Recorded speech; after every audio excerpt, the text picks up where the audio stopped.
Great to be here at the Sony party. It's incredible. It's packed. It's filled with all the movers and shakers that there are in the video industry, and I love it. And how is everybody today? It's good to see you.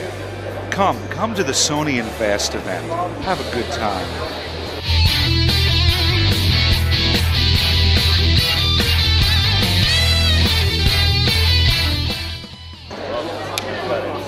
Oh yes, the slicer, the chopper. Place it in the middle. All right, here we go. The count of three. One. I have super glue. Oh. I count. It's my show. Oh, your turn. Okay, it's your gag. 1, sure. 2, and 3. Check it out. Right through. God, it feels good. Excellent. Thank you very much. Thank you. That's your show. Brad, Dave, everybody ready? Hi, everyone. You can have your attention up front. We got a lot of exciting things. I don't think that'll come as a surprise to anybody, as most of us have had our beats bags in our hands. And our first users group meeting was actually about a dozen people in a restaurant in Harris. Dave Hill and myself hosted.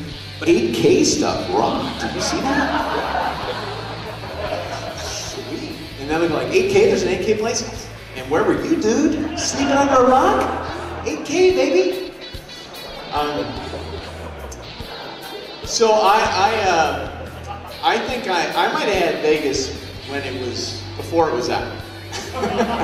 Because I was always, I started off as an independent filmmaker and shooting anything that I could. So it was really, you know, when you don't have money, it was basically what are the tools, what can I find that I can use and actually make something that looks like it's a high quality. You know, back then it was like really the split deck video cameras and it was very archaic, you know. But I would still check out all the tools that existed. So when it actually finally rolled around and I, you know, got a hold of Vegas, it was just, you know, just being able to pull in different files onto the timeline. I mean, I know this is all like, you know, history now, but then it was huge, and I think that makes it's sort of a template for what I still really like about the platform, because literally for years, and Dave knows this, he mentioned to me, I used to call him, tech support was him at his house on Sunday night, you know.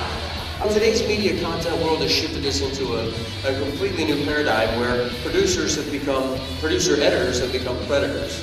We're starting to minimize or create a microcosm of what it is that we do. We have producers, we have editors, we have shooters, but many of us in this room are wearing all three hats. We're probably the sound man, the director, the producer, the editor. And when we look at what some of these guys have accomplished, or guys like Steve Odekirk that many of us aspire to be like, it's important that you recognize that the enabling tools are found in the cameras and in the NLEs and so forth, but really the truth of it is it comes down to us. It's the vision that we see and the things that we get involved with and the types of stories we tell.